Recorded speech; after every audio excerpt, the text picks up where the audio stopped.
আমরা কম বেশি সবাই জানি যে এই মাসের 2 তারিখে গভীর রাত্রিরে সংখ্যাগরিষ্ঠতা দেখিয়ে কেন্দ্র সরকার সংবিধান বিরোধী একটা আইন পাশ করিয়ে নিয়েছে।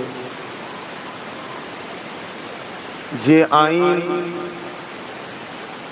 আগামী দিন আমাদের ধর্মীয় স্বাধীনতা কিন্তু হরণ হয়ে গেল। যে আইন এখান থেকে যদি তাকে ব্যাকফুটে না পাঠানো যায়, আগামী দিন এই দেশে আমাদের টিকে থাকাটা যে শুধু অসম্ভব নয়, একেবারেই অসম্ভব। হয়তো আমার ভাষা আপনাদের অনেকের পছন্দ হচ্ছে না, কেন বিগত দিনেও হয়। বিগত দিন যখন বুঝিয়েছিলাম আজ থেকে 5, 6, 7 বছর আগে যে একটা দিন আসছে তোমাদের অখাত চলে যাবে, তোমাদের মসজিদ মাদ্রাসা চলে যাবে, কি গো বলেছি না বলিনি? একটু সারা দেন, শুনেছেন? ওই সময় যে সকল ভাইগুলো আমাকে দালাল দালাল বলতো, অনেক গালিগালাজ করতো, আজকে কিন্তু তারাই বলতে চাইছে যে না,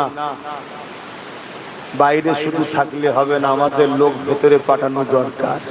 এখন হুঁশ ফিরেছে, তো যাক, দেরি হলো। যদি সত্যি ফিরে থাকে আলাদা কথা, কিন্তু আমার ডাউট হচ্ছে, কেন দিন এসে গেলে 200, 500, 1000 তো আবার বিক্রি না হয়ে যায়। তো যাক, আমি ওদিকে যাচ্ছি না, কেন যা বলার তো আমি সব বলে দিয়েছি ভাই,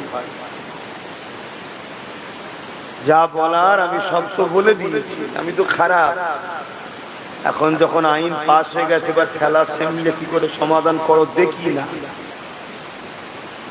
সবাই যখন চিল্লে চাললে হাঁপিয়ে যাবে, তখন ইনশাল্লাহ আমি বলবো। এটুকু বলে গেলাম। আর ইনশাল্লাহ ধরি যদি, আল্লাহ শুকর করে বলছো জাহান্নামীদের ঘরে জাহান্নামে ঢুকিয়ে দম ফেলবো ইনশাল্লাহ। কেন আমি দেখেছি বিষয়টা আব্বাস নয়, বিষয়টা হচ্ছে যদি দিল থেকে হয় আল্লাহ কবুল করে। জোরে বলুন সুবহানাল্লাহ। কেন আন্দোলন তো হাজারো হয়, এখান থেকে হয়, এখানে না। বিগত দিন চুচুড়ার মসজিদ নিয়ে মাদ্রাসালে কত আন্দোলন হয়েছিল, বাম জমানাতেও হয়েছিল আর এই জমানাতেও হয়েছিল, খুলতে পেরেছিল। কিন্তু আল্লাহ শুকর, আহলে সুন্নাত ওয়াল জামাত ও তার কর্মীরা এখান থেকে গিয়েছিল, মরব, চারিদিকে র‍্যাব নামাচ্ছে, সব দেখতে পাচ্ছি।